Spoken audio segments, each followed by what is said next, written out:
Series है ਉਹਦੇ ਵਿੱਚ हाइड्रोडायनामिक्स कंसेप्ट करना पाना।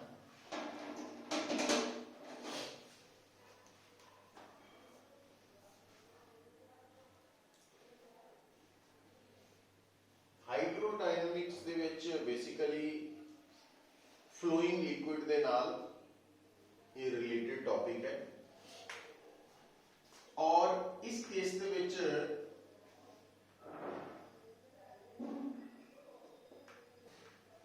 विस्कोसिटी टर्म इंट्रोड्यूस होंदी है।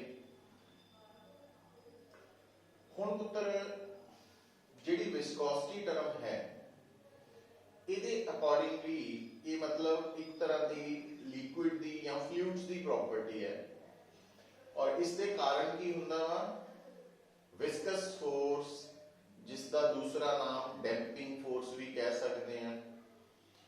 एयर रेजिस्टेंस इहदी ही एक टाइप है तो वो पैदा होंदी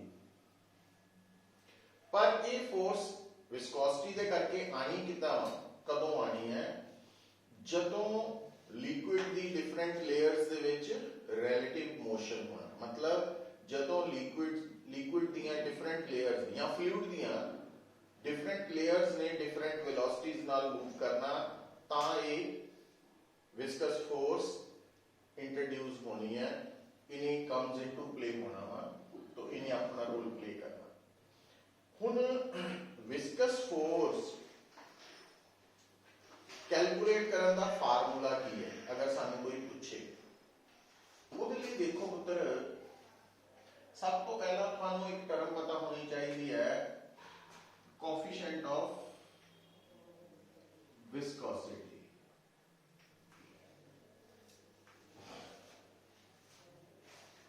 हर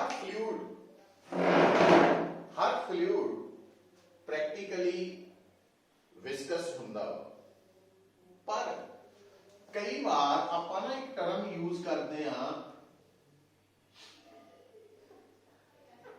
आइडियल लिक्विड। जदों तुसीं प्रॉब्लम्स दे विच ये वर्ड पढ़ो आइडियल लिक्विड तो थानू समझ आ जानी चाहिए है कि आइडियल लिक्विड का मतलब है नॉन विस्कस मतलब जिसका कोफिशिएंट ऑफ विस्कोसिटी 0 ते इनकंप्रेसिबल।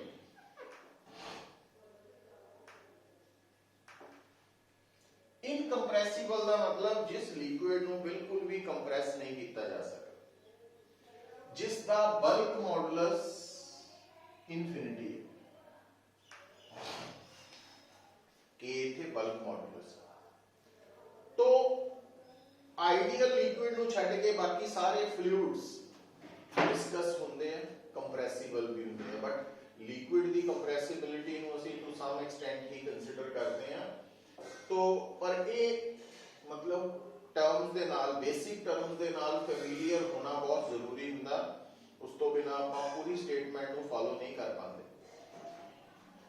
वापस आइए जिहड़ा कोफिशिएंट ऑफ विस्कोसिटी टर्म है जिस लिक्विड की कोफिशिएंट ऑफ विस्कोसिटी जितनी ज्यादा होएगी वो मोर विस्कस होएगा।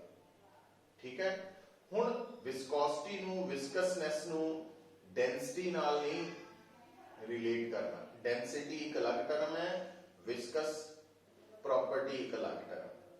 ठीक है विस्कोसिटी नू तुसीं इतना समझ सकते हैं कि अगर तुहाडे सामने तीन अलग अलग तरह के फ्लूइड्स है जिदा मान लो गिलास दे विच एक गिलास च तुसीं पानी पा लिया दूसरे गिलास च तुसीं ग्लिसरीन पा लई तीसरे गिलास दे विच तुसीं हनी शहद पा लिया और थानू कोई कहे कि इन्हां ग्लासेस नू हुण जो है उल्टा दिओ तो तीनों लिक्विड्स फ्लो करनगे डोल ते। तो जदों डोले है तो तुसीं देखोगे पानी सब तो तेज इन्हां तिन्नां विचों फ्लो करेगा वो लैस विस्कस है तो सब तो हौली हौली हनी होएगा शहद। तो कहने का मतलब कि जो विस्कोसिटी का कंसैप्ट है ये सानू दस रहा कि ਜਦੋਂ भी लिक्विड्स दियां या फ्लूइड्स दियां डिफरेंट लेयर्स दे विच रिलेटिव मोशन होएगा तो एक अपोजिंग फोर्स अपना रोल प्ले करना शुरू करती है जिन्होंने विस्कस फोर्स कहते हैं। उस विस्कस फोर्स ਨੂੰ स्टडी ਕਰਨ ਦੇ ਲਈ ਸਭ ਤੋਂ ਪਹਿਲਾਂ ਅਸੀਂ ਹਰ ਫਲੂਇਡ ਦੇ ਨਾਲ ਇੱਕ ਟਰਮ ਜੋੜਦੇ ਹਾਂ ਕੋਐਫੀਸ਼ੀਐਂਟ ਆਫ ਵਿਸਕੋਸਿਟੀ। और कोएफिशिएंट ऑफ विस्कोसिटी की जिहड़ी वैल्यू है वो टेंपरेचर डिपेंडेंट है। मतलब अगर किसी लिक्विड का टेंपरेचर वधे तो उसकी कोएफिशिएंट ऑफ विस्कोसिटी की वैल्यू घटती है, पर अगर गैसेस का टेंपरेचर वधे तो विस्कोसिटी बढ़ती है। ठीक है ना। तो जिहड़े लिक्विड है तो इन्हां दी विस्कोसिटी इंक्रीज करती है with the rise in with the fall in, है ना, डिक्रीज करती कहांगे आप इको तरीके with the rise in temperature. तो जिहड़ियां गैसेस है इन्हां दी विस्कोसिटी इंक्रीज करती है with the rise in temperature. But जो गैसेस है इन्हां दी विस्कोसिटी इंडिपेंडेंट ऑफ प्रेशर पे डिपेंड नहीं करती, पर जेडे लिक्विड्स है तो इन्हां दी विस्कोसिटी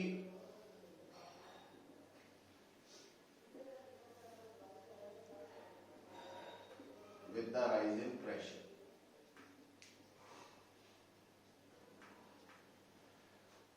एक्सेप्ट वाटर, पानी को छड्डी its viscosity decreases with the rise in pressure।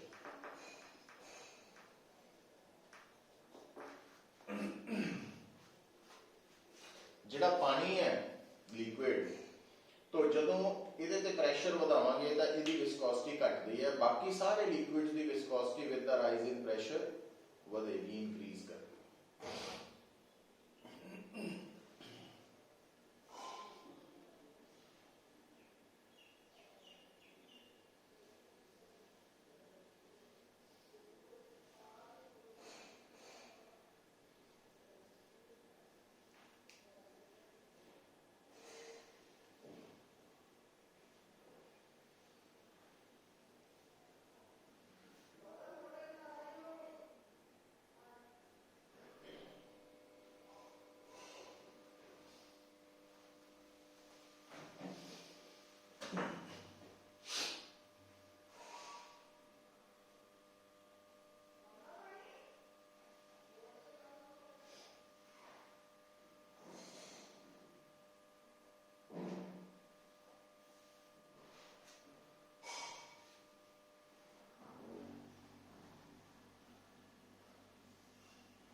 ठीक है।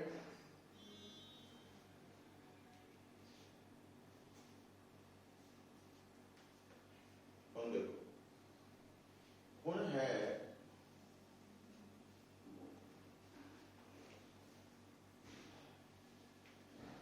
जदों असीं विस्कोसिटी के कारण पैदा हुई विस्कस फोर्स नूं कैलकुलेट करन दी गल करदे हां तां देखो पुत्तर, जिहड़ी विस्कस फोर्स है उन्होंने कैलकुलेट करने के लिए तुहाडे सामने एक सिचुएशन आएगी जिहदे विच तुहानूं दस्सिया जाएगा कि लिक्विड दियां दो रही हैं, एक लेयर स्लो है, एक फास्ट है, तो दोनों दे विच वेलोसिटी डिफरेंस होएगा। दोनों लेयर्स दा एरिया ऑफ कॉन्टैक्ट होएगा, दोनों लेयर्स दे विच मिनिमम शॉर्टेस्ट परपेंडिकुलर डिस्टेंस होएगा। तो इस केस दे विच क्योंकि लिक्विड दी एक लेयर स्लो है, एक फास्ट है, तो जिहड़ी विस्कस फोर्स पैदा होएगी वो हमेशा फास्ट नूं स्लो करने की कोशिश करेगी। तो ये जिहड़ी विस्कस फोर्स है F, ये कटन लिए असीं आ फार्मूला यूज करांगे, coefficient of viscosity area dv by dx ਨੂੰ ਕਲੈਕਟਿਵਲੀ ਅਸੀਂ ਕਹਿ ਦਿੰਦੇ ਆ ਵੈਲੋਸਿਟੀ ਗ੍ਰੇਡੀਐਂਟ। ਨੈਗੇਟਿਵ ਸਾਈਨ ਸਿਰਫ ਇਹ ਦੱਸ ਰਿਹਾ ਕਿ ਇਹ ਅਪੋਜ਼ਿੰਗ ਫੋਰਸ ਹੈ ਜਿਹਨੇ ਰਿਲੇਟਿਵ ਮੋਸ਼ਨ ਨੂੰ ਖਤਮ ਕਰਨਾ, ਮਤਲਬ ਅਗਰ ਦੋਵਾਂ ਚੋਂ ਇੱਕ ਲੇਅਰ ਤੇਜ਼ ਹੈ ਤਾਂ ਤੇਜ਼ ਵਾਲੀ ਨੂੰ ਸਲੋ ਕਰਕੇ ਬਰਾਬਰ ਲੈ ਆਣਾ ਦੋਨੋਂ, ਉਸ ਕਰਕੇ। ਹੁਣ ਇਹਦੇ ਵਿੱਚ ਤੁਸੀਂ ਦੇਖ ਰਹੇ ਆ ਕਿ ਜਿਹੜੀ ਵਿਸਕਸ ਫੋਰਸ ਹੈ ਉਹ directly proportional to area of contact है, तो जितना ज्यादा एरिया ऑफ कांटेक्ट होएगा विस्कस फोर्स भी उतनी ज्यादा होगी। इसे करके ਜਦੋਂ ਅਸੀਂ 에ਅਰ ਰੈਜ਼ਿਸਟੈਂਸ ਦੀ ਗੱਲ ਕਰਦੇ ਹਾਂ ਤਾਂ ਜਦੋਂ ਤੁਸੀਂ ਲੋਕ ਹਵਾ ਚੋਂ, ਹੁਣ ਆਪਾਂ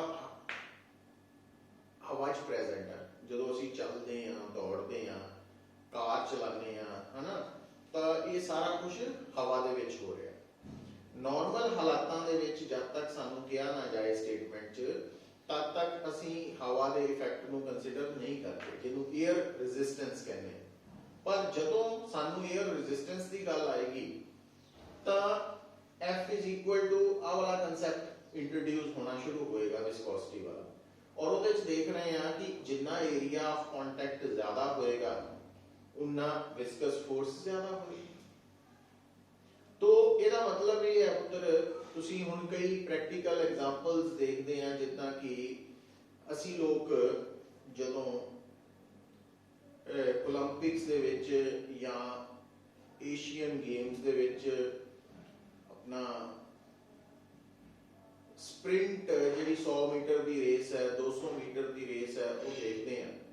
ਉਹਦੇ ਵਿੱਚ ਜਿੰਨੇ ਵੀ ਐਥਲੀਟਸ ਹੁੰਦੇ ਆ ਨਾ, ਉਹਨਾਂ ਨੇ ਸਕਿਨ ਟਾਈਟ ਕੱਪੜੇ ਪਾਏ ਹੁੰਦੇ। ਉਹਦਾ ਕਾਰਨ ਕੀ ਹੈ? ਤਾਂ ਕਿ ਉਹਨਾਂ ਦਾ ਏਰੀਆ ਆਫ ਕੰਟੈਕਟ ਘਟ ਜਾਏ ਹਵਾ ਦੇ ਨਾਲ। ਹੁਣ ਜਿੱਦਾਂ ਆਹ ਕੱਪੜੇ ਪਾਏ ਆ, ਤਾਂ ਹੁਣ ਇਹ ਮੇਰੀ ਐਕਚੁਅਲ ਬੋਡੀ ਦੀ ਸ਼ੇਪ ਤੋਂ ਫੈਲੇ ਹੋਏ ਆ, ਜ਼ਿਆਦਾ ਚੌੜੇ ਆ, ਤਾਂ ਇਹਦੇ ਨਾਲ ਜੇ ਮੈਂ ਦੌੜਾਂਗਾ ਤਾਂ ਫਿਰ ਏਰੀਆ ਆਫ ਕੰਟੈਕਟ ਜ਼ਿਆਦਾ ਹੋਣ ਕਰਕੇ ਵਿਸਕਸ ਫੋਰਸ ਜ਼ਿਆਦਾ ਲੱਗੇਗੀ, ਮੇਰੀ मूवमेंट ਨੂੰ ਜ਼ਿਆਦਾ ਰੈਜ਼ਿਸਟ ਕਰੇਗੀ, तो ਉਹਨੂੰ ਅਵੋਇਡ ਕਰਦੇ ਆ। ਸਿਰਫ ਦੌੜਨ ਵਾਲੇ ਐਥਲੀਟ ਹੀ ਨਹੀਂ, ਸਵਿਮਰ ਵੀ ਸਕਿਨ ਟਾਈਟ ਕੱਪੜੇ ਹੀ ਪਾ ਕੇ ਸਵਿਮਿੰਗ ਕਰਦੇ ਆ, ਤੁਸੀਂ ਦੇਖਿਆ ਹੋਣਾ। तो क्योंकि पानी ਦੀ ਵਿਸਕੋਸਿਟੀ ਤਾਂ ਹੋਰ ਵੀ ਜ਼ਿਆਦਾ ਵਾ। ਇਸੇ ਤਰ੍ਹਾਂ ਨਾਲ ਤੁਸੀਂ ਨੋਟ ਕੀਤਾ ਹੋਵੇਗਾ ਕਿ ਜਿਹੜੀ ਵਿਸਕਸ ਫੋਰਸ ਹੈ ਉਹ ਬੋਡੀ ਦੀ ਸ਼ੇਪ ਤੇ ਵੀ ਡਿਪੈਂਡ ਕਰਦਾ। ਇਸ ਕਰਕੇ ਜਿਹੜੇ ਐਥਲੀਟਸ ਦੌੜਦੇ ਆ ਉਹ ਆਪਣਾ ਬੋਡੀ ਦਾ ਜਿਹੜਾ ਪੋਸਚਰ ਹੈ ਉਹ ਇਸ ਤਰ੍ਹਾਂ ਰੱਖਦੇ ਆ ਕਿ ਗਰਦਨ ਹਲਕੀ ਜਿਹੀ ਅੱਗੇ ਹੁੰਦੀ ਹੈ ਉਹਨਾਂ ਦੀ। ਜਾਂ ਸਾਈਕਲਿਸਟ ਦੇਖੇ ਹੋਣੇ ਆ ਜਿਹੜੀ ਰੇਸ, ਉਹਨਾਂ ਸਾਈਕਲ ਦੇ ਹੈਂਡਲ ਨੀਚੇ ਹੁੰਦੇ ਆ, ਤਾਂ ਅਪਰ ਪਾਰਟ ਬੋਡੀ ਬੈਂਡ ਹੋਇਆ ਹੁੰਦਾ ਨਾ, ਤਾਂ ਉਹ ਸਟ੍ਰੀਮਲਾਈਨ ਸ਼ੇਪ ਲੈ ਲੈਂਦੇ ਆ। ਜਿਹੜੀਆਂ ਰੇਸਿੰਗ ਕਾਰਸ ਹੈ ਉਹਨਾਂ ਦੀ ਸ਼ੇਪ ਥੋੜੀ ਹਟ ਕੇ ਹੁੰਦੀ ਹੈ। ਤਾਂ ਕਹਿਣ ਦਾ ਮਤਲਬ ਵੀ ਇਹ ਸਾਰਾ ਕੁਝ ਵਿਸਕਸ ਫੋਰਸ ਨੂੰ ਘਟਾਉਣ ਦੇ ਤਰੀਕੇ ਹੁੰਦੇ। अच्छा, दूसरी तरफ मान लो ये तो है जो ਤੁਹਾਨੂੰ ਲਿਕੁਇਡ ਦੀਆਂ ਦੋ ਲੇਅਰਸ ਦੇ ਵਿੱਚ ਵੈਲੋਸਿਟੀ ਡਿਫਰੈਂਸ ਦਿੱਤਾ ਹੋਏ, ਡਿਸਟੈਂਸ ਦਿੱਤਾ ਹੋਏ, ਏਰੀਆ ਆਫ ਕੰਟੈਕਟ ਦਿੱਤਾ ਹੋਏ, ਤਾਂ ਫੋਰਸ ਲਾਣੀ। और ये फोर्स हमेशा लिक्विड लेयर्स ਦੇ टेंजेंशियली एक्ट करती है। तो इस फोर्स ਨੂੰ ਆ ਜਿਹੜੀ फोर्स है tangential force per unit area, ਇਹਨੂੰ ਕਈ ਵਾਰ टेंजेंशियल स्ट्रेस भी ਕਹਿ ਦਿੱਤਾ ਜਾਂਦਾ। पर दूसरी तरफ कई बार की होएगा, साडे सामने प्रॉब्लम आएगी ਜਿਹਦੇ ਵਿੱਚ ਜਿਹੜਾ ਫਲੂਇਡ ਹੈ, तो मान लो इस फ्लूइड ਦੀ ਡੈਂਸਿਟੀ ਹੈ ρ, ਇਹਦੇ ਵਿੱਚ ਇੱਕ ਸਫੈਰਿਕਲ ਸ਼ੇਪ ਦੀ ਬੋਡੀ, ਸਫੈਰਿਕਲ ਸ਼ੇਪ ਦੀ ਬੋਡੀ,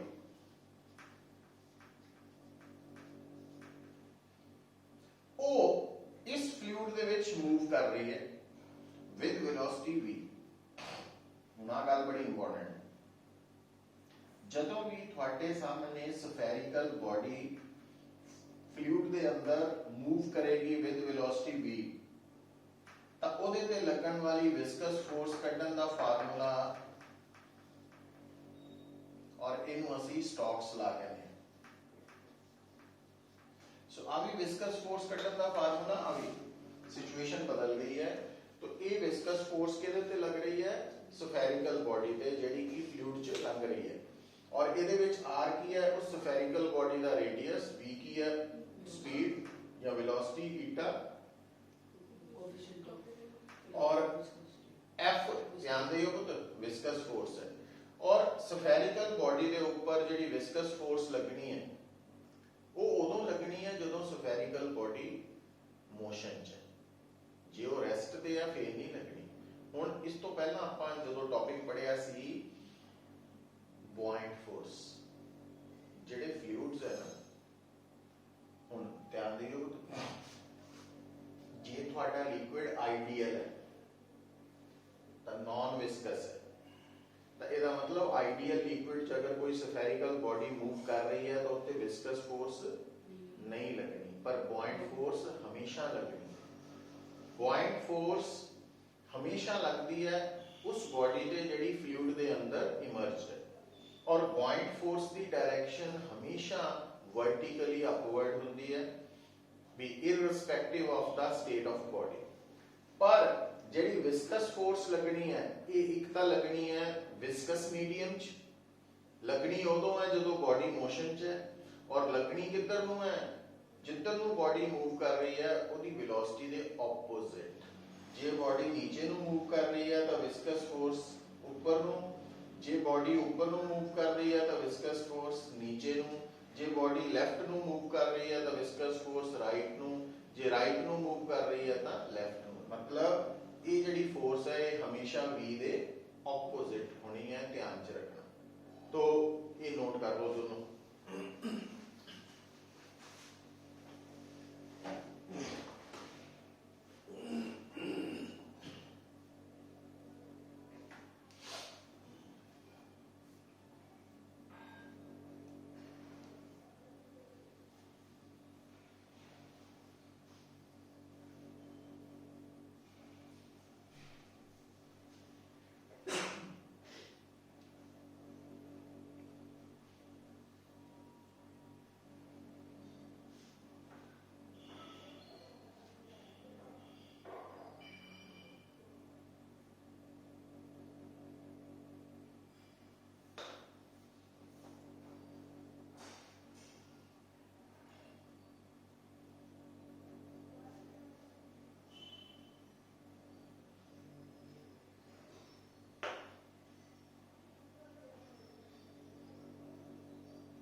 नेक्स्ट है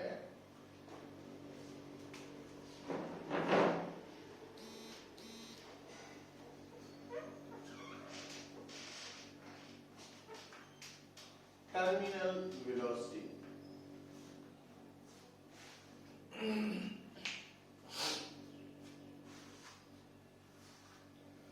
टर्मिनल वेलोसिटी का जो कंसैप्ट है पुत्र ये गल समझ लो,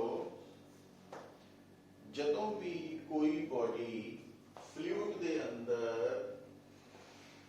मैक्सिमम वेलोसिटी नाल मूव करेगी तां ਉਹਨੂੰ ਅਸੀਂ टर्मिनल वेलोसिटी बोलते हैं। मतलब ਜਦੋਂ भी कोई बॉडी फ्लूइड दे अंदर टर्मिनल वेलोसिटी नाल मूव करेगी ਤਾਂ ਉਹਦੀ वेलोसिटी ने होर इंक्रीज नहीं करना ना डिक्रीज करना, जिन्नी है उन्नी ही रहनी है। मतलब एक्सेलरेशन नहीं होनी, मतलब नेट फोर्स नहीं होनी, मतलब टर्मिनल वेलोसिटी नाल मूव करती बॉडी इक्विलिब्रियम च होनी है और उस बॉडी ते लग रही डिफरेंट फोर्सेस का वैक्टर सम जीरो होना वा और उन्होंने जीरो नाल इक्वेट करके सारिया फोर्सेस नूं सम नूं तां असीं कोई भी रिजल्ट निकाल सकते। तो मूविंग टर्मिनल वेलोसिटी नाल मूव कर रही बॉडी जिहड़ी है वो हमेशा डायनामिक इक्विलिब्रियम च हुंदी है। मतलब मोशन च तां है पर नेट फोर्स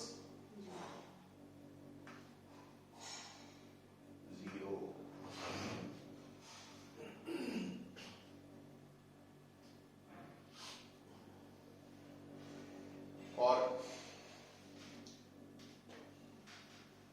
नॉन मैडिकल दे विच जेई लई तां इहदियां अलग-अलग सिचुएशनस आ सकदियां आणगियां। तो हाले तां आपां पूरा बेसिक गल कर रहे हैं, फिर जेई वालियां दे कुछ टॉपिक्स है जो आपां डिस्कस करने हैं ना। तो मैडिकल दे विच सिर्फ आई सिचुएशन आनी है, उन्हें की कहना कि आ साडे कोल एक फ्लूइड है, इस फ्लूइड दी कोएफिशिएंट ऑफ विस्कोसिटी ईटा वा, फ्लूइड दी डेंसिटी रो है और इस फ्लूइड दे विच इनिशियली जिहड़ी बॉडी है उन्होंने ड्रॉप किया, स्फेरिकल बॉडी है, रेडियस आर है और इस बॉडी दी डेंसिटी सिग्मा है। आ फ्लूइड दी डेंसिटी, बॉडी दी और ये जो body is allowed to fall in the fluid तो कुछ देर तक जो बॉडी नीचे नूं आएगी तो इसकी स्पीड बढ़ेगी, बट कुछ डिस्टेंस कवर करने तो बाद इसकी स्पीड जिहड़ी है दैट बिकम्स कांस्टेंट और उन्होंने असीं कहना टर्मिनल वेलोसिटी। तो ये जिहड़ी टर्मिनल वेलोसिटी है उस वक्त इस बॉडी पे तीन फोर्सेस लगनियां, weight, buoyant force, viscous force. तो तीनों को इक्वेट करके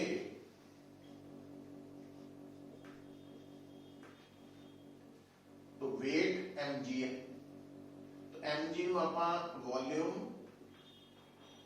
into density mass into g लिख सकते हैं। जिहड़ी ये फोर्स विस्कस है ये स्फेरिकल बॉडी ते लग रही 6 पाई ईटा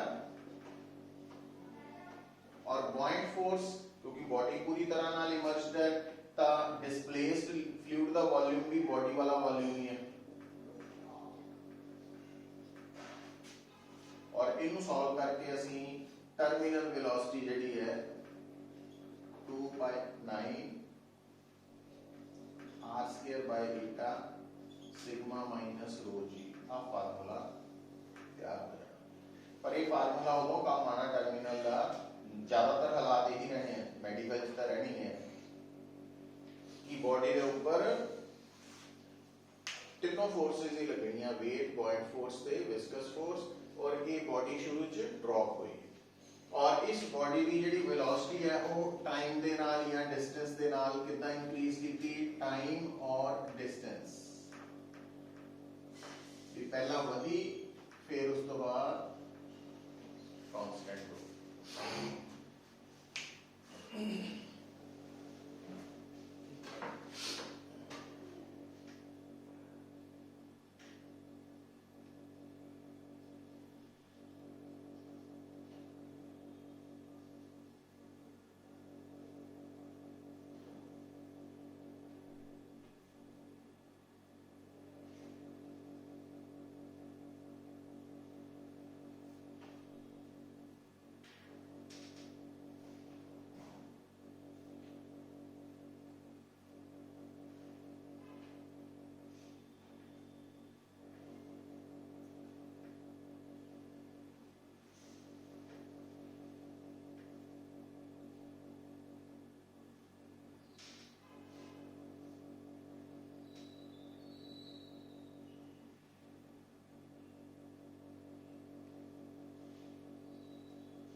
ਹੁਣ ਜਦੋਂ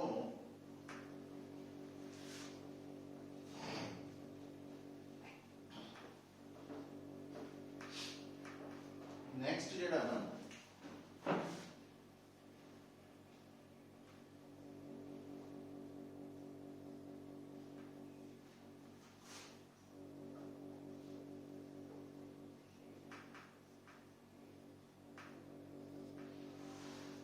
ਅਸੀਂ ਫਲੂਇਡ ਦੇ ਫਲੋ ਨੂੰ ਦੋ ਕੈਟਾਗਰੀਜ਼ ਦੇ ਵਿੱਚ ਡਿਵਾਈਡ ਕਰਦੇ ਹਾਂ ਪੁੱਤਰ। ਇੱਕ ਹੁੰਦਾ ਸਟ੍ਰੀਮਲਾਈਨ ਫਲੋ, ਦੂਸਰਾ ਹੁੰਦਾ ਟਰਬੂਲੈਂਟ ਫਲੋ।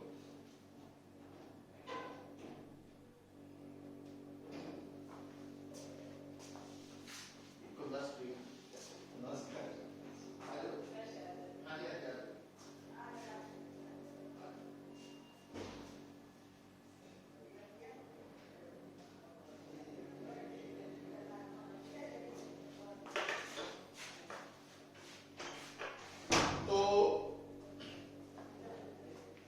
ਜਿਹੜਾ ਸਟ੍ਰੀਮਲਾਈਨ ਫਲੋ ਹੈ ਉੱਤਰ ਔਰ ਟਰਬੂਲੈਂਟ ਫਲੋ ਹੈ, ਇਹਨੂੰ ਦਿਮਾਗ ਦੇ ਵਿੱਚ ਤੁਸੀਂ ਇਦਾਂ ਯਾਦ ਕਰਕੇ ਰੱਖ ਸਕਦੇ ਆ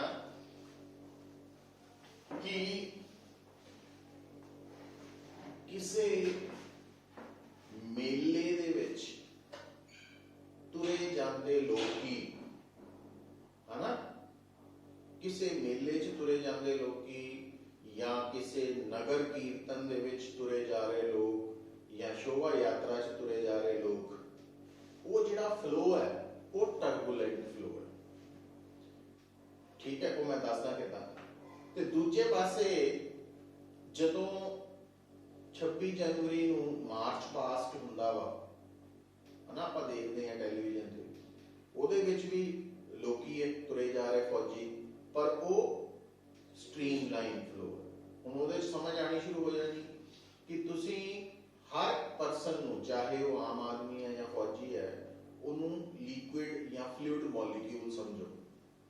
ਤਾਂ ਤੁਸੀਂ ਕੀ ਨੋਟ ਕਰਦੇ ਆ ਕਿ ਨਗਰ ਕੀਰਤਨ ਜਾਂ ਸ਼ੋਭਾ ਯਾਤਰਾ 'ਚ ਜਿਹੜੇ ਲੋਕੀ ਜਾ ਰਹੇ ਹੈ, ਹਨਾ, ਤੋ ਕੋਈ ਆਪਣੀ ਮਰਜ਼ੀ ਨਾਲ ਉਹ ਚੱਲ ਰਹੇ ਆ, ਮਤਲਬ ਕੋਈ ਸਲੋ ਹੋ ਜਾਂਦਾ, ਕਦੀ ਤੇਜ਼ ਹੋ ਜਾਂਦਾ, ਕੋਈ ਲੈਫਟ ਵੱਲ ਸੀ ਉਹ ਰਾਈਟ ਵੱਲ ਚਲ ਜਾਂਦਾ, ਕੋਈ ਰਾਈਟ ਵਾਲਾ ਲੈਫਟ ਵੱਲ ਚਲ ਜਾਂਦਾ, ਕੋਈ ਵਿੱਚੋਂ ਹੀ ਰਸਤੇ 'ਚੋਂ ਹੀ ਘਰ ਚਲਾ ਜਾਂਦਾ। ਤਾਂ ਉਹ ਹੈ ਟਰਬੂਲੈਂਟ ਫਲੋ। ਜਦ ਕਿ ਉਹ ਜਿਹੜੀ ਮਾਰਚ ਪਾਸਟ ਹੁੰਦੀ ਹੈ, ਉਹਦੇ ਵਿੱਚ ਜਿਹੜਾ ਬੰਦਾ ਜਿੱਥੇ ਫਿਕਸ ਕੀਤਾ ਵਾ ਉਹ ਸ਼ੁਰੂ ਤੋਂ ਲੈ ਕੇ ਐਂਡ ਤੱਕ ਉੱਥੇ ਹੀ ਰਹਿੰਦਾ ਵਾ। ਉੱਥੇ ਦਾ ਮਤਲਬ ਉਸੇ ਜਗ੍ਹਾ ਤੇ ਹੀ ਅੱਗੇ ਵੱਧਦਾ ਵਾ, ਤਾਂ ਉਹ ਜਗ੍ਹਾ ਨਹੀਂ ਬਦਲਦਾ, ਹਨਾ। ਤਾਂ ਉਹ ਸਟ੍ਰੀਮਲਾਈਨ ਫਲੋ ਹੈ। ਹੁਣ ਜਿਹੜਾ ਸਟ੍ਰੀਮਲਾਈਨ ਫਲੋ ਹੈ, ਇਹਨੂੰ ਅਸੀਂ ਸਟੈਡੀ ਫਲੋ ਵੀ ਕਹਿੰਦੇ ਨੇ, ਸਟੈਡੀ ਫਲੋ। ਔਰ ਸਟ੍ਰੀਮਲਾਈਨ ਫਲੋ ਨੂੰ ਇੱਕ ਖਾਸ ਸਿਚੁਏਸ਼ਨ 'ਚ ਅਸੀਂ ਲੈਮੀਨਰ ਫਲੋ ਵੀ ਕਹਿੰਦੇ ਨੇ। Steady flow, laminar flow, streamline flow, ਇਹ ਤਿੰਨੋਂ ਇੱਕੋ ਜਿਹੇ ਹੈ। तो बेसिकली लैमिनर फ्लो ते स्ट्रीमलाइन फ्लो च फर्क की है? उतना कोई फर्क नहीं है, बट फिर भी डिफरेंस है, ना हो के भी है। वो की है पुत्र, देखो, जे ता स्ट्रीमलाइन फ्लो हॉरिजॉन्टल सरफेस ते हो रहा तो वो लैमिनर फ्लो है, पर जे स्ट्रीमलाइन फ्लो सिलेंड्रिकल पाइप च हो रहा तो फिर वो लैमिनर फ्लो नहीं है, फिर वो कल्ला स्ट्रीमलाइन फ्लो है। समझ गए? कारण ये है, देखो, जदों लिक्विड दा या फ्लूइड दा फ्लो हो रहा ओवर हॉरिजॉन्टल सरफेस, तो आपां उस लिक्विड दियां लेयर्स नूं किदां एज्यूम करना बड़ियां हुईयां हॉरिजॉन्टल प्लेन सरफेसेस। पर जदों सिलेंडर दे विच स्ट्रीमलाइन फ्लो हो रहा तो असीं ਉਹਦੀਆਂ डिफरेंट लेयर्स लिक्विड ਦੀਆਂ ਕਿਦਾਂ ਕੰਸੀਡਰ ਕਰਨੀਆਂ, ਕੋਐਕਸੀਅਲ ਸਿਲੈਂਡਰੀਕਲ ਸ਼ੇਪਸ ਦੀਆਂ। ਵੀ ਬਹੁਤ ਸਾਰੇ ਛੋਟੇ ਤੋਂ ਲੈ ਕੇ ਵੱਡੇ ਸਿਲੰਡਰ ਵਾਲੀਆਂ ਸ਼ੇਪ ਦੀਆਂ ਲੇਅਰਸ ਹੈ। ਤੋ ਜਿਹੜਾ ਸਿਲੰਡਰ ਦੇ ਵਿੱਚ ਜਾਂ ਪਾਈਪ ਦੇ ਵਿੱਚ ਸਟ੍ਰੀਮਲਾਈਨ ਫਲੋ ਹੋ ਰਿਹਾ ਉਹ ਲੈਮੀਨਰ ਨਹੀਂ ਹੈ, ਉਹ ਸਿਰਫ ਸਟ੍ਰੀਮਲਾਈਨ ਤੇ ਸਟੈਡੀ ਹੈ। ਤੇ ਜਿਹੜਾ ਸਟ੍ਰੀਮਲਾਈਨ ਫਲੋ ਹੌਰੀਜ਼ੌਨਟਲ ਸਰਫੇਸ ਤੇ ਹੋ ਰਿਹਾ ਉਹ ਲੈਮੀਨਰ ਫਲੋ ਹੈ। ਠੀਕ ਹੈ, ਇਹ ਫਰਕ ਹੈ, ਹੋਰ ਕੋਈ ਨਹੀਂ। ਅੱਛਾ, ਹੁਣ ਪੁੱਤਰ ਸਟ੍ਰੀਮਲਾਈਨ ਫਲੋ ਦੀ ਖਾਸੀਅਤ ਇਹ ਹੋਣੀ ਹੈ, ਜਿਹੜਾ ਪ੍ਰੈਕਟੀਕਲ ਸਟ੍ਰੀਮਲਾਈਨ ਫਲੋ ਹੈ, ਕਿ ਅਗਰ ਸਾਡੇ ਸਾਹਮਣੇ ਇੱਕ ਪਾਈਪ ਦੇ ਵਿੱਚ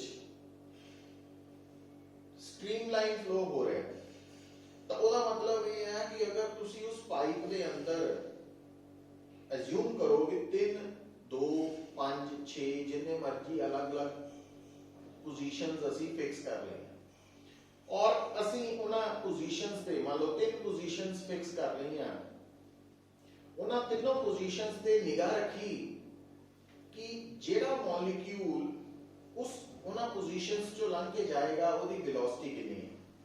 तो जे बेटा ए पोजीशन तो जिन्ने भी मॉलिक्यूल्स लंघ के गए है उन्हां सब की वेलोसिटी वही है जिहड़ी उस तो पहला लंघ के गए दी है।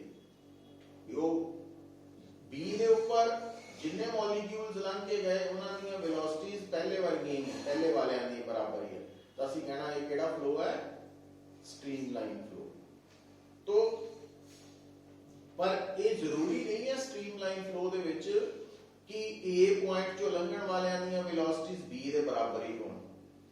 कंडीशन स्ट्रीमलाइन दी है, ए चो लंघ रहे सब दी वेलोसिटी सेम होनी चाहिए, बी चो सेम होनी चाहिए, पर बी और ए दी जरूरी नहीं है आपस च बराबर होए। तो ये पॉइंट हुंदा वा। हुण पुत्तर एक होर गल याद रखनी हो कि विस्कोसिटी दे कारण जदों लिक्विड फ्लो करता है ਤਾਂ ਲਿਕੁਇਡ ਨੂੰ ਦੇ ਫਲੋ ਨੂੰ ਅਸੀਂ ਡਿਫਰੈਂਟ ਲੇਅਰਸ ਦੇ ਵਿੱਚ ਡਿਵਾਈਡ ਕਰ ਲੈਣਾ, ਔਰ ਉਹ ਲੇਅਰਸ ਕਿੱਦਾਂ ਬਣਾਉਣੀਆਂ ਦਿਮਾਗ ਦੇ ਵਿੱਚ ਉਹ ਬਣਾਉਣੀਆਂ ਦੱਸਦਾ ਵੀ ਜੇ ਤਾਂ ਤੁਹਾਡਾ ਫਲੋ ਹੋਰੀਜ਼ੋਨਟਲ ਸਰਫੇਸ ਤੇ ਹੋ ਰਿਹਾ ਤਾਂ ਪੈਰਲਲ ਪਲੇਨ ਲੇਅਰਸ, ਤੇ ਜੇ ਉਹ ਪਾਈਪ ਦੇ ਵਿੱਚ ਹੋ ਰਿਹਾ ਤਾਂ ਕੋਐਕਸੀਅਲ ਸਿਲੈਂਡਰੀਕਲ ਲੇਅਰਸ ਬਣਾ ਲੈਣੀਆਂ। ਹੁਣ ਪੁੱਤ ਜਦੋਂ ਤੁਹਾਡੇ ਸਾਹਮਣੇ ਸਟ੍ਰੀਮਲਾਈਨ ਫਲੋ ਹੋ ਰਿਹਾ ਕਿਸੇ ਲਿਕੁਇਡ ਦਾ ਜਿਹਦੀ ਵਿਸਕੋਸਿਟੀ ਹੈ, ਤਾਂ ਉਸ ਲਿਕੁਇਡ ਦੀ ਉਹ ਲੇਅਰ ਜਿਹੜੀ ਬਿਲਕੁਲ ਸੋਲਿਡ ਸਰਫੇਸ ਦੇ ਨਾਲ ਟੱਚ ਕਰ ਰਹੀ ਹੈ ਉਹ ਰੈਸਟ ਤੇ ਹੀ ਹੋਏਗੀ। ਮਤਲਬ ਜੇ ਹੁਣ ਆਪਾਂ ਨਾ ਫਰਸ਼ ਦੇ ਉੱਪਰ ਪਾਣੀ ਡੋਲੀਏ ਤਾਂ ਪਾਣੀ ਦੀ ਐਡੀ ਮੋਟੀ लेयर है, मान लो वो फर्श पे तुरी जा रही है, तो जिहड़ी पानी की सब तो नीचे वाली लेयर फर्श नाल जुड़ी है वो ऑलमोस्ट रेस्ट पे होनी है, तो जिहड़ी उस तो ऊपर वाली लेयर है वो थोड़ी तेज होनी है, जिहड़ी होर ऊपर है वो होर तेज होनी है।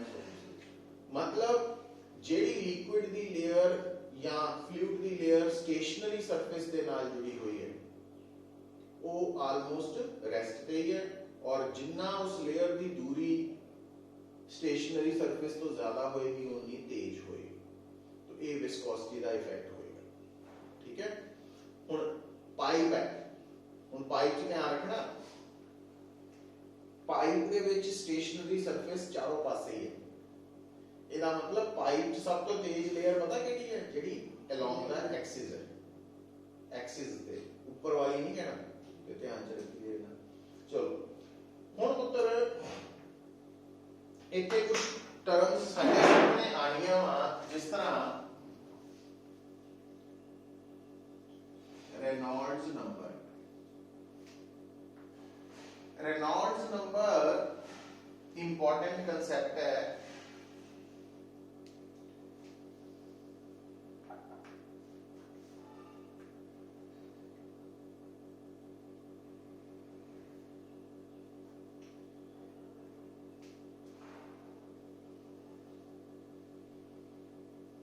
वैल्यू मान लो ਤੁਹਾਡੇ ਸਾਹਮਣੇ ਉਹ ਕਹਿੰਦਾ ਵੀ ਇੱਕ ਪਾਈਪ ਹੈ ਉਹਦੇ ਵਿੱਚ ਲਿਕੁਇਡ ਫਲੋ ਕਰ ਰਿਹਾ, ਤਾਂ ਦੱਸੋ ਉਸ ਪਾਈਪ ਦੇ ਅੰਦਰ ਫਲੋ ਕਰ ਰਿਹਾ ਲਿਕੁਇਡ ਦੀ ਫਲੋ ਟਰਬੂਲੈਂਟ ਹੈ ਕਿ ਸਟ੍ਰੀਮਲਾਈਨ, ਤਾਂ ਉਹ ਆਪਾਂ ਰੇਨॉल्ड ਨੰਬਰ ਦੀ ਵੈਲਿਊ ਤੋਂ ਦੱਸ ਸਕਦੇ ਹਾਂ। ਕਿਦਾਂ?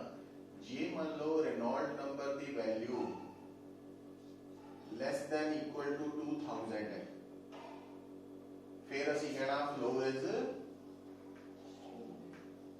स्ट्रीम, ਤੇ ਜੇ ਰੇਨॉल्ड ਨੰਬਰ ਦੀ value greater than equal to 3000 ਹੈ, ਫਿਰ कहना टर्बूलेंट।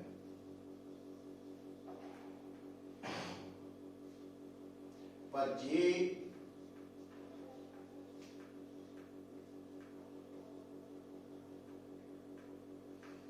मैगनॉल्ड नंबर की वैल्यू 2000 तो ज्यादा वा 3000 तो घट है, फिर अनप्रेडिक्टेबल है, मतलब फ्लो कोई भी हो सकता, उन्होंने आपां श्योरिटी नाल प्रिडिक्ट नहीं कर सकते।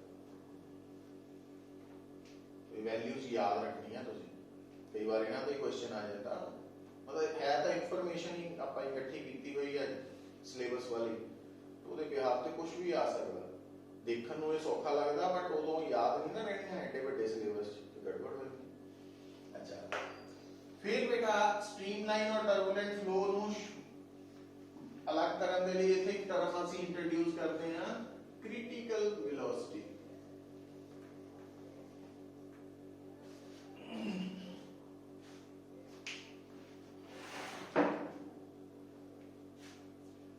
जो क्रिटिकल वेलोसिटी है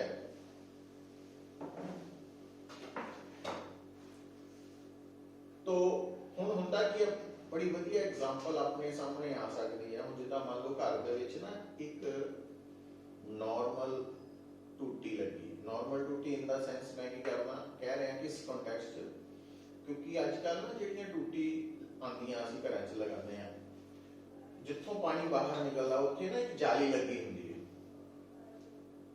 वो नहीं लगी होनी चाहिए, तो जाली नहीं लगी, आपां की करते हैं वो टूटी नूं हल्का हल्का खोलना शुरू करते हैं। तो तुसीं नोट करोगे भी जदों तक बहुत ही हल्की खोली है तो ड्रॉप ड्रॉप नीचे गिरेगी, वो नहीं, आपां थोड़ा जिहा टूटी नूं थोड़ा ज्यादा खोलता तो जिहड़ा पानी बाहर आ रहा ਉਹਦੀ एक बड़ी ना स्ट्रीम लेयर, पतली जी लेयर नीचे नूं आ रही, ठीक है। अच्छा, हुण अगर उस टूटी नूं थोड़ा होर ज्यादा खोलो, वो लेयर पतली तो मोटी हो जाएगी पर रहेगी फाइन लेयर, मतलब सिमेट्रिकल रहेगी। पर जे टूटी एकदम ज्यादा खोल दो, वो पानी है बाहर नूं भी साइडां नूं छिट्टे पैंदे हैं। ਇਹਦਾ मतलब ਜਦੋਂ ਆਪਾਂ ਟੂਟੀ ਨੂੰ ਜ਼ਿਆਦਾ ਖੋਲਣਾ ਸ਼ੁਰੂ ਕੀਤਾ ਤਾਂ ਨੀਚੇ ਗਿਰਨ ਵਾਲੇ ਲਿਕੁਇਡ ਦੀ ਵੈਲੋਸਿਟੀ ਵੱਧ ਰਹੀ ਹੈ। ਇੱਕ ਸਟੇਜ ਤੱਕ ਉਹਦੀ ਵੈਲੋਸਿਟੀ ਜਿਹੜੀ ਹੈ ਉਹ ਉਨੀ ਰਹੀ ਹੈ ਕਿ ਉਹਦਾ ਫਲੋ ਸਟ੍ਰੀਮਲਾइन है, पर उस तो ज्यादा, तो ਇਹਦਾ मतलब क्रिटिकल वेलोसिटी ਉਹ मैक्सिमम वेलोसिटी है जिथे तक लिक्विड ਦਾ ਫਲੋ स्ट्रीमलाइन रहता, और उस तो ज्यादा होने ते वो टर्बुलेंट हो जाता। तो ये याद रख लेना।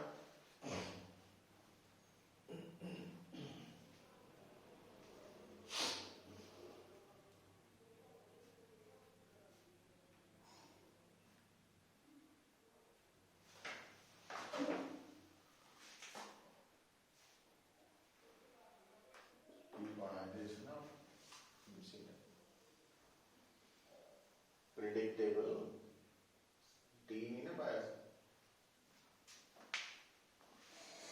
अच्छा, फिर बेटा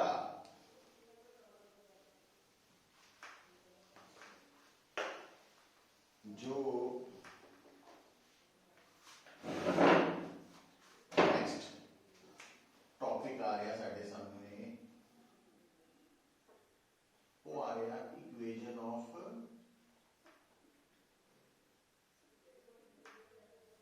कॉन्टिन्यूटी। इक्वेशन ऑफ कॉन्टिन्यूटी जो है वैसे तो बेस्ड है law of conservation of matter पे,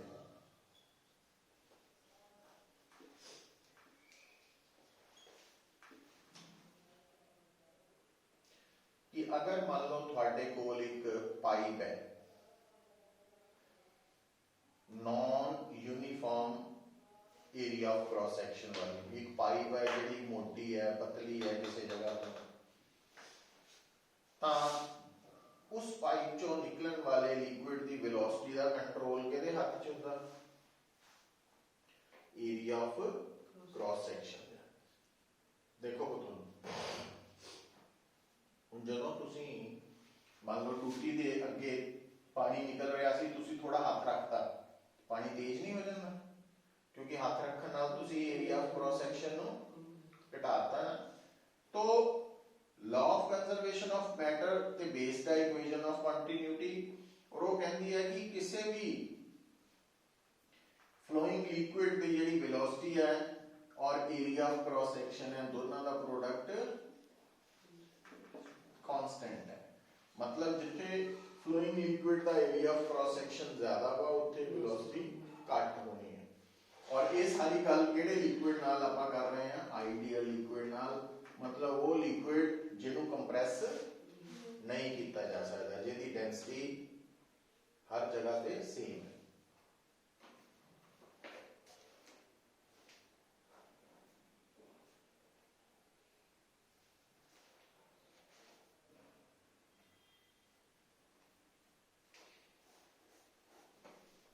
तो हम देखो पुत्र ये गल बड़ी इंपॉर्टेंट है कि ये ना surface area of flowing liquid नहीं, एरिया ऑफ क्रॉस सेक्शन, दो चीज़ों च फर्क होंदा। हुण जिद्दां मान लो पाइप दे विच आ पाइप है, इहदे च लिक्विड फ्लो कर रहा है, तां एरिया ऑफ क्रॉस सेक्शन का बनेगा 2 पाई आर एच, पर सॉरी सरफेस एरिया बनेगा 2 पाई आर एच, पर एरिया ऑफ क्रॉस सेक्शन की है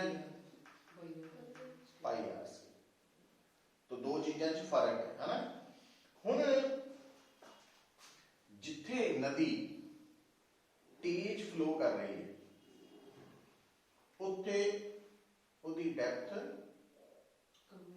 घट होंदी, समझ गए। तो उसका कारण मतलब समझण दे लई हुण जिद्दां आ अज्यूम करो आ एक नदी आ रही है, तो आ नदी दी आ डेप्थ है, तो आ नदी का एरिया ऑफ क्रॉस सेक्शन है ना, तो आ नदी दी विड्थ है ना, आ विड्थ है आ डेप्थ है, तो एरिया ऑफ क्रॉस सेक्शन की बनेगा विड्थ इनटू डेप्थ। ठीक है। हुण अगर आप मान लीजिए कि विड्थ से कोई ज्यादा फर्क नहीं पिया, वो नहीं रही, तो इसका मतलब एरिया ऑफ क्रॉस सेक्शन ज्यादा कितने होएगा, जिथे डेप्थ ज्यादा होएगी, और जिथे डेप्थ ज्यादा होएगी उथे एरिया ऑफ क्रॉस सेक्शन ज्यादा होएगा, उथे वेलोसिटी घट होगी। ठीक है, मतलब ये कंसेप्ट प्रैक्टिकली आपको कितने हेल्प करता वा, क्योंकि कई बार की होंदा है, देखो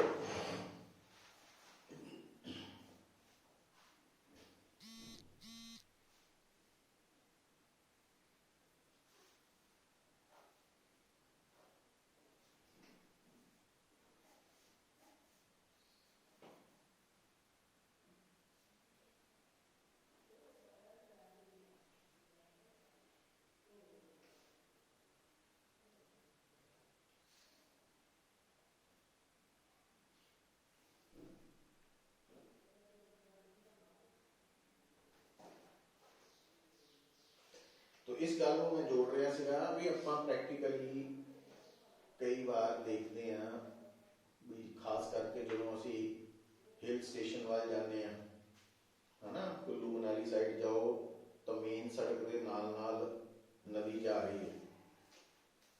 ठीक है, हम कई बार आप जो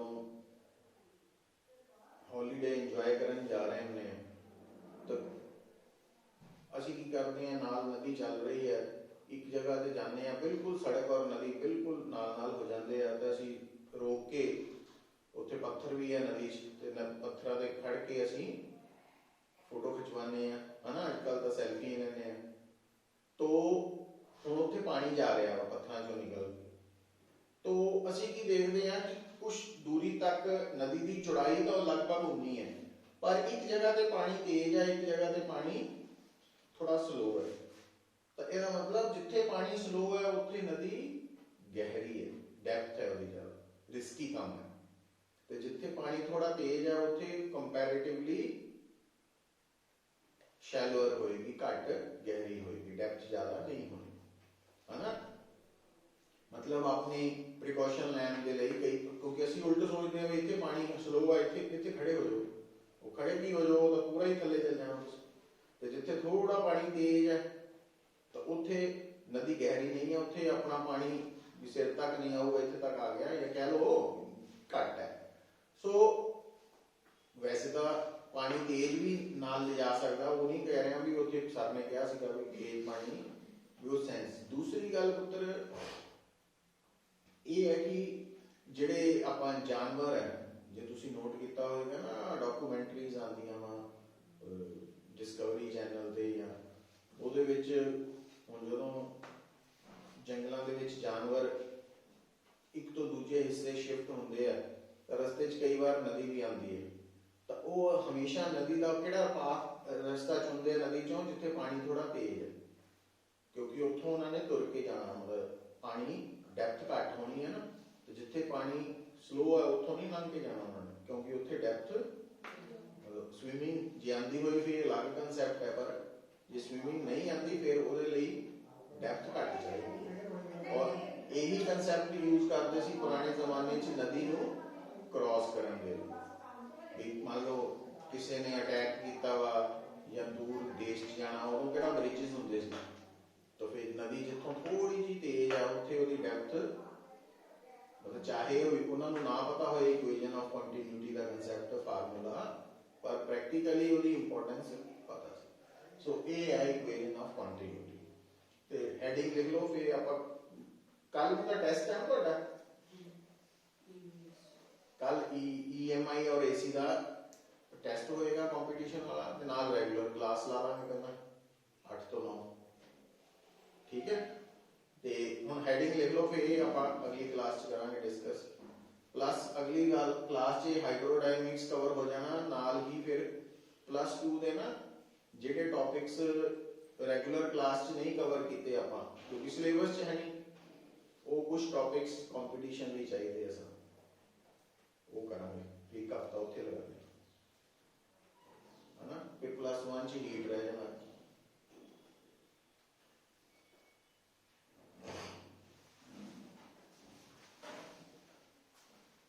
तो हेडिंग लिख लो, बर्नौलीज थ्योरम, बर्नौलीज थ्योरम।